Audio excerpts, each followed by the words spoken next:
Olá, gente, tudo bem? Estamos de volta então com a nossa aula número 5. Hoje vamos falar, saindo dessa perspectiva medieval, nós vamos então em direção agora da filosofia moderna, né? Uma filosofia bem diferente em relação a que as duas nós vimos, as duas idades, né? Tanto a idade média como a idade antiga, sem um foco maior na ideia do bem comum. Nós vamos entrar agora na perspectiva então do indivíduo, né? Passamos do paradigma também da ontologia para o paradigma da epistemologia. Então isso é muito importante vocês lembrarem, né? Trazerem todo esse conhecimento já adquirido para também, digamos assim, entender não só da perspectiva do conheço, mas como isso teve implicações também na perspectiva da consideração da justiça, da perspectiva social e da perspectiva do direito. Então, a partir de agora, nas próximas aulas, essa e mais duas, falaremos um pouco sobre Hobbes nessa, na próxima sobre John Locke e na outra sobre Rousseau. São os três chamados contratualistas, né? A gente poderia incluir o Kant, que virá na sequência, com algumas limitações ou algumas diferenças. O Kant também é um contratualista.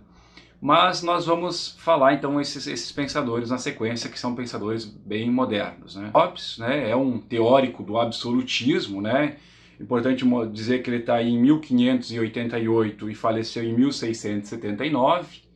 É um teórico por excelência do absolutismo, mas é um teórico que, diferentemente de outros, não fundamenta o seu absolutismo em fundamentos teológicos.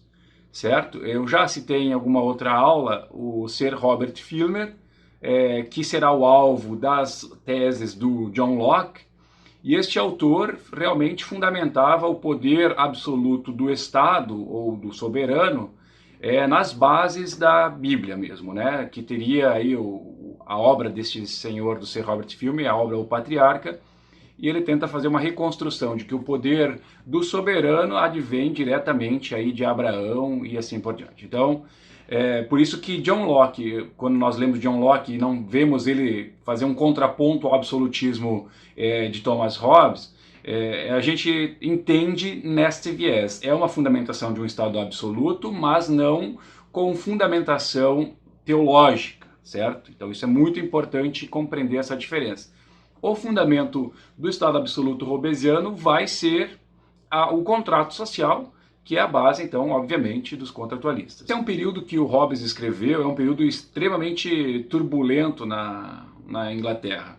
Então, obviamente, ele foi influenciado por todo esse tumulto, né, esse conflito entre um governo mais forte, absoluto, e do outro lado um parlamento com poderes e limitando o poder do soberano, certo? Então nós estamos falando de um autor político-jurídico antes da Revolução Gloriosa, que só vai acontecer lá em 1688. Então também temos que considerar isso nas leituras.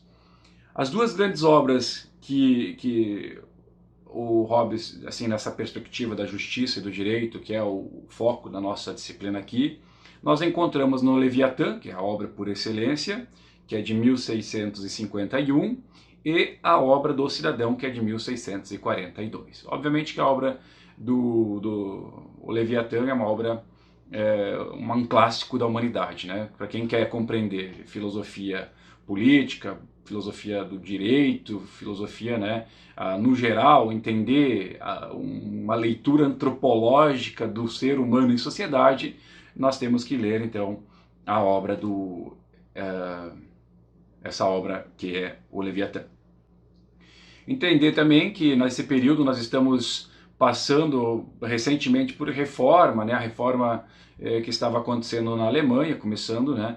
Então há uma grande turbulência, não só nos aspectos políticos, como também nos aspectos religiosos. Vocês imaginem, aí nós falamos de Santo Agostinho, falamos de Tomás de Aquino, e a igreja, né, dominou o cenário da salvação da alma aí por 2 séculos, ou, né, muitos anos. E agora uma outra religião apresenta-se aí mostrando que pode salvar a alma dos seres humanos, por um outro viés, certo? Então, vocês imaginem isso, como foi impactante a época e como foi, né, imagina, né, as pessoas que têm essa crença inabalável, alguém chegar e dizer, bom, olha, tudo que vocês acreditaram até agora pode ser que não esteja tão correto assim. Então é um momento muito turbulento, né, na perspectiva, aí, em todas as perspectivas possíveis. O contrato social do Hobbes. Nós temos aí, então, um contrato, não é um contrato consensual, no qual as pessoas digamos, assim, vamos ali fazer um contrato? Não, não é assim que funciona. Embora o contrato seja, digamos assim, ele seja voluntário, ele é um contrato que, ao ser feito, ele é um contrato de submissão daqueles que contratam. Certo? Isso quer dizer o quê? Que na verdade não é por livre e espontânea vontade que o contrato vai ser realizado, mas ele vai ser realizado em vista da própria ideia de falibilidade humana e de igualdade humana das relações, que dizem, olha, todo mundo é individualista e busca pelo seu melhor interesse. Mas isso causa também um problema social, porque as pessoas às vezes se degladiam entre si para buscar seus interesses. E o que acontece é que vira uma guerra de todos contra todos, a famosa frase do Hobbes, né? Porque no Estado que antecede o Estado enquanto instituição, ele é um estado de natureza. E esse estado de natureza, ele não é um estado gostoso de ser vivido. É um estado de tensão. Não precisa ser lido como um estado constante de guerra, mas é um estado que está sempre em constante tensão. É aquela sensação que nós temos quando saímos à noite na rua, né? E temos podemos ser assaltados a qualquer minuto. É uma constante tensão que está aí presente. Então, talvez possa ter uma analogia com o que se entenda por essa tensão com o estado natural. Não é sempre a guerra permanente, mas ela está sempre pronta para acontecer, certo? Então, obviamente, o Hobbes está numa posição muito diferente daquela aristotélica que nós vimos. Aristóteles falava que o homem é um zoon politikon, um homem é um animal social por natureza, e Hobbes vai ter uma concepção absurdamente controversa, que é a ideia de que o indivíduo, né, não desfruta da companhia dos seus semelhantes. Tá? Então, na verdade, toda a estrutura social, na verdade, é uma convenção artificial e não social querida e praticamente natural, como pensava então Aristóteles, certo? Então, na verdade, todo o pacto e todo o contrato que é realizado, pensado por Hobbes, é em vista da manutenção do indivíduo e fundamentado para salvar o indivíduo. Então, embora seja um pensador absolutista, certo? É um pensador que está defendendo, por última instância, os direitos individuais. Se quisermos, né, como algumas leituras afirmam, Hobbes, embora um absolutista, defendeu os direitos liberais, certo? Ou seja, o direito dos indivíduos buscarem seus próprios interesses do modo como quiserem, embora submetidos a um Estado com alto poder, né? Estamos aí antes também da propositura de uma concepção de Estado político com limitação de poderes, né, como foi só Montesquieu posteriormente, realizou a ideia de um Estado dividido em 3 poderes, né, para que haja pesos e contrapesos.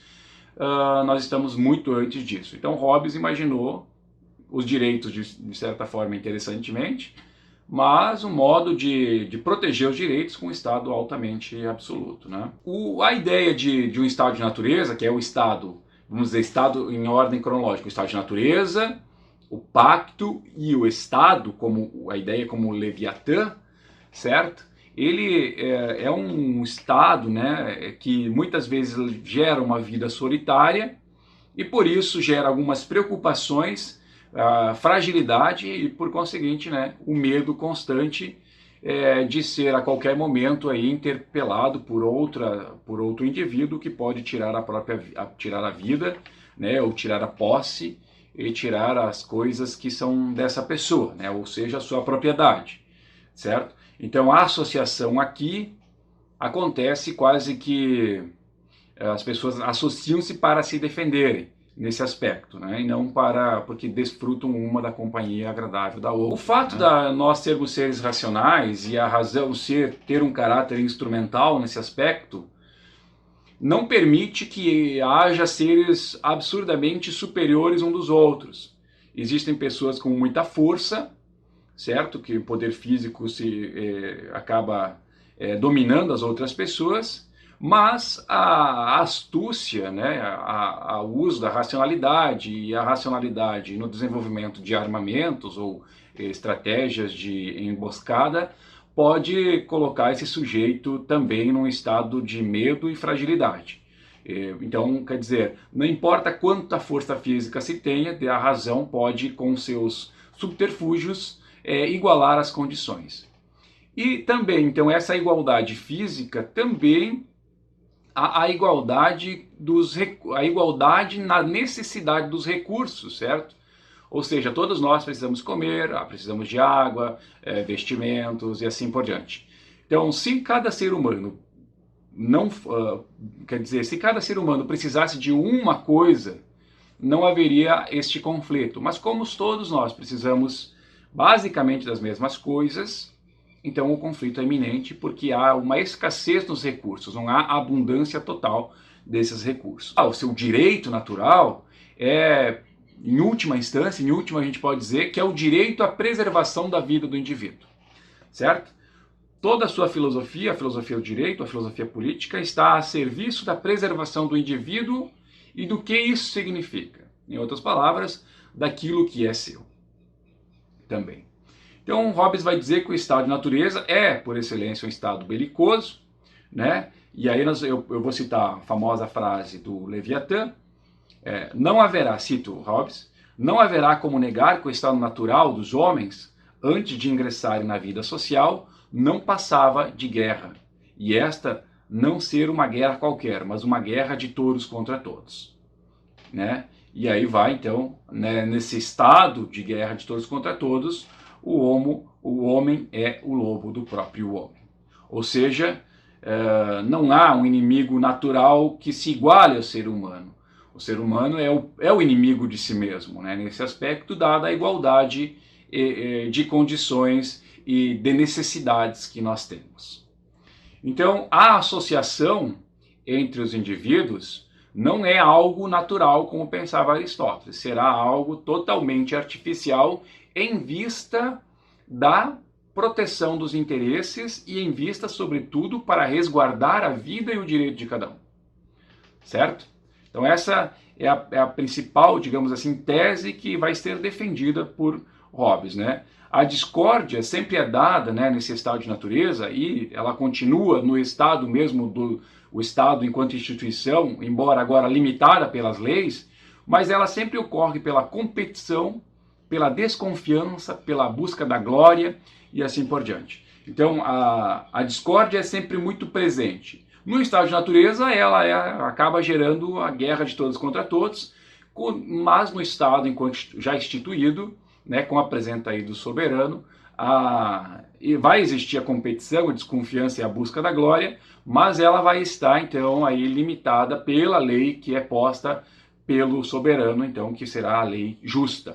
Nós estamos no estado, que entenda o estado fundado já do pacto, as pessoas não mudam tanto nos seus impulsos, nas suas buscas e interesses. A limitação maior e a diferença maior que dá em relação ao estado natural é que agora nós temos limites claros do que se pode ou não fazer. E se é feito contra a lei, vai ocorrer todas as sanções contra a própria liberdade e contra a vida. E como lá o Hobbes diz que o direito natural e a primeira lei mais fundamental, se quisermos entender assim, é a preservação da pessoa, né, ninguém vai tentar aí, ou a maioria das pessoas não irão burlar a lei porque podem sofrer justamente um atentado contra a sua vida, contra a sua propriedade, contra o seu patrimônio, né? Então indo contra a primeira lei básica, que é a preservação de si mesmo. A vida social, no fim, ela vai ser escolhida por medo e não por uma deliberação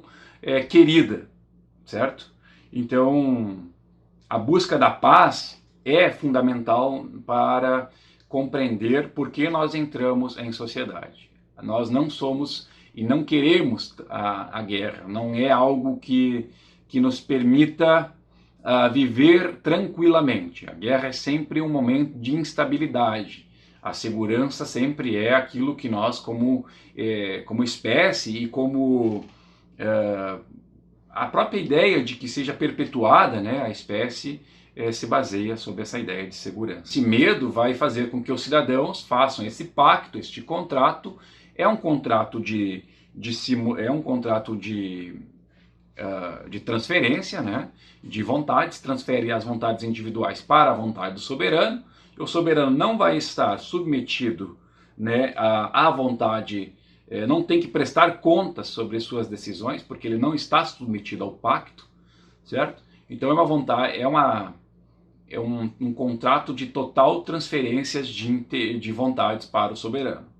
Por isso que funda um direito absolutista, né? Ou desculpe, um Estado absolutista, onde se o soberano for um soberano ruim ou mau, né, ele vai cometer aí atrocidades, e ainda essas atrocidades estarão aí carregadas com o adjetivo de serem justas, porque tudo que promana dele tem sua justiça, em vista de que ele carrega o poder dado pelos indivíduos, né, por meio do pacto. Então a origem última do poder do soberano é o contrato, e esse contrato é realizado para a autopreservação, para a segurança, para a manutenção da paz, e para que os indivíduos então possam aí buscar cada um o seu interesse dentro daquilo que a lei estabelecida pelo soberano pode aí permitir que eles façam. Então essa digamos assim, as teses mais fundamentais que se pode ver no contrato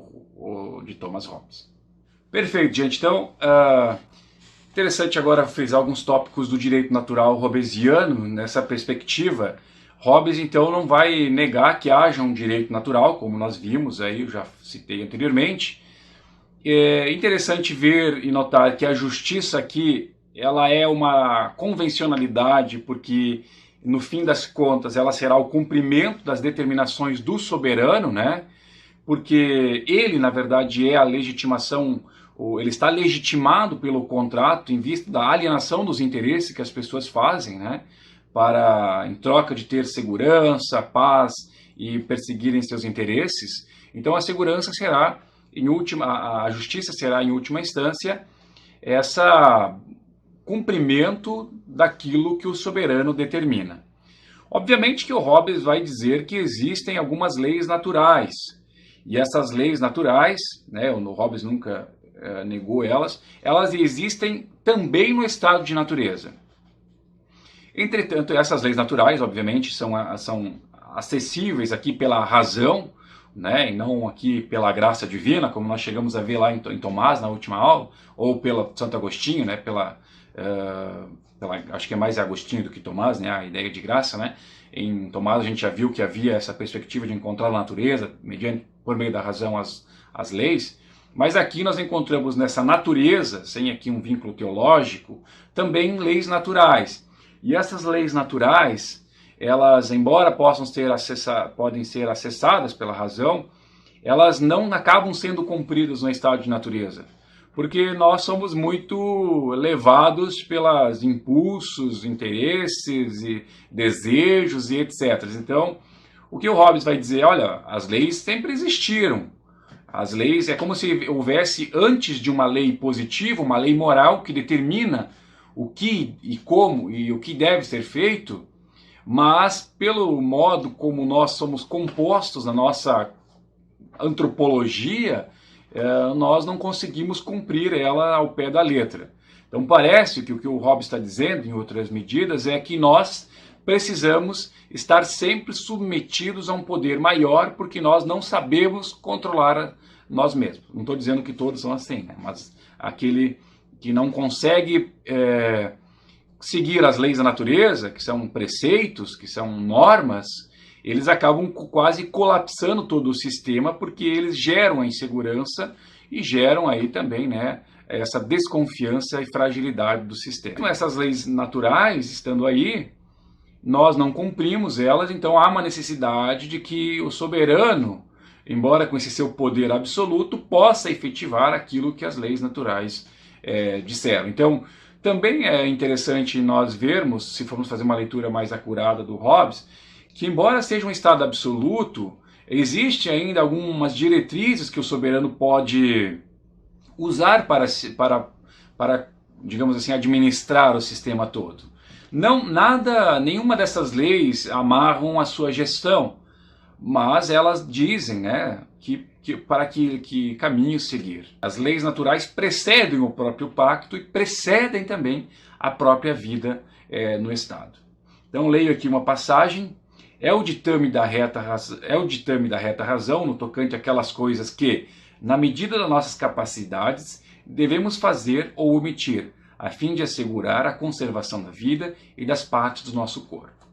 Então, as leis naturais, em outras palavras, são leis que visam aí a preservação do indivíduo, assim como todo o sistema hobbesiano é uma preservação da vida, né, do indivíduo e o que ela significa. O direito primeiro, se nós poderíamos dizer assim, é o direito à autopreservação. É uma filosofia que tem um forte apelo individualista, né? Aqui num bom sentido. Hoje essa palavra acaba às vezes carregando de um sentido mercantilista, né? Consumidor, ou né, nessa perspectiva mais do mercado, né? Mas aqui é uma perspectiva política, né? Sobretudo de fundamento que tem implicações na vida social e na vida, sobretudo na concepção de como a pessoa é vista no direito, certo? Vou fazer uma citação do Michael Villey aqui nessa comparação entre Hobbes e Aristóteles. Para Aristóteles e sua linhagem, o direito era uma coisa, um objeto, a parte que corresponde a cada um. No sistema de Hobbes é ao contrário, porque em seu estado de natureza não há justiça distributiva ou comutativa que a natureza nos prescreva. Hobbes infere o direito do sujeito no seu sistema.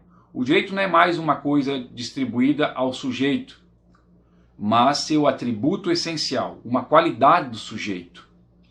Tudo isso desaparece em Hobbes, já que há o meu e o teu segundo a natureza. No topo da ordem jurídica é uma e única regra, o que proíbe violar os pactos.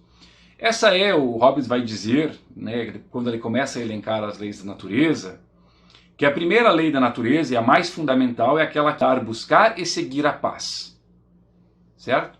Então quer dizer que essa é no fundo, o que está por trás dessa primeira lei fundamental que ele vai dizer, é a ideia de que a paz, por meio da paz, há uma manutenção da individualidade e preservação da vida, certo? Ou seja, cumpram-se depois os pactos, né? Os pactos, sobretudo o pacto que se faz o pacto originário, né? Que é o pacto que fundamenta o Estado. Obviamente que existe um direito fundamental que acompanha essa lei fundamental da natureza, que é a ideia de que se não há, então, essa garantia de paz, que se possa então buscar e procurar por todos os meios possíveis a própria defesa. Então, a legítima defesa, ela é sempre permitida, porque toda vez que nós não podemos alienar esse direito de preservar a própria existência. Diferente de Aristóteles, né? Que Aristóteles faz toda uma descrição sobre justiça comutativa, distributiva. Lembra que nós vimos, né, até a consideração de quem são os cidadãos, né, naquele momento histórico, é muito diferente do que está aqui. Hobbes está alargando a ideia de quem pode ser o indivíduo aqui, né, algo que para um grego seria bastante estranho falar essa concepção, porque eles pensam mais no comum, né, do que no próprio indivíduo. Então passamos aqui para a segunda lei da natureza, que segundo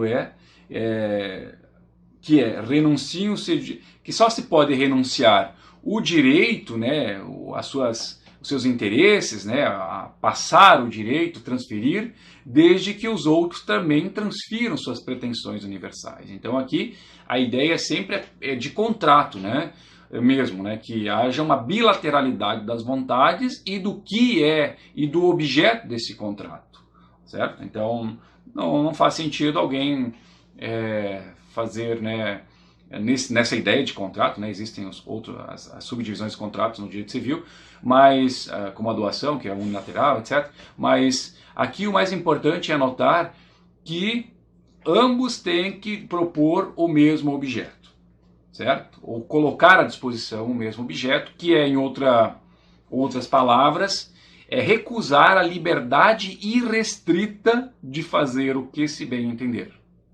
Então, nós vamos limitar a liberdade aqui, propriamente. Aqui a limitação é colocada, então, pelo Estado Leviatã, ou Estado absoluto, que o Hobbes vai colocar. Pacto da paz que celebram, que seja observada a gratidão entre os homens, que haja sociabilidade entre si, perdão às ofensas em caso de arrependimento e assim por diante.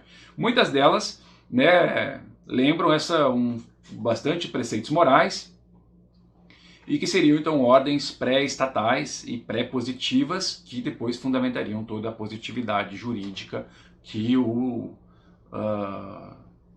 soberano deveria. E para finalizar, né, gostaria de frisar um tópico super interessante do Hobbes, que é a ideia de que o direito à autopreservação jamais pode ser alienado, inclusive no Estado dirigido pelo soberano. O que quer dizer com isso? Que o direito à preservação, mesmo com um poder soberano, que o poder absoluto, autoritário que o soberano possui, o sujeito tem o direito de se autodefender.